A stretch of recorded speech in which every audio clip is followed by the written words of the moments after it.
Ashton Eaton was one of the big stars in the Olympics last year. The Decathlete was in commercials and was the first decathlete to capture the hearts of people since Bruce Jenner.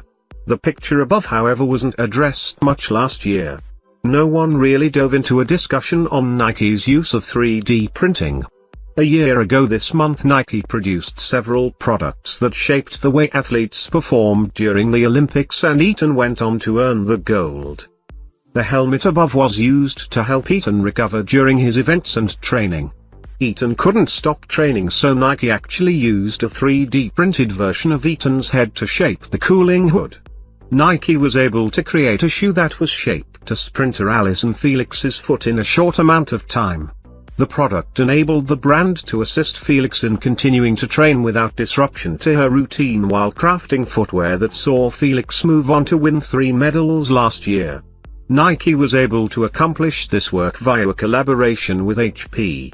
It's a great time to revisit the story, since everyone in the industry wants the inside track on how 3D printing will allow everyone to become a part of the footwear industry, either through design or creation.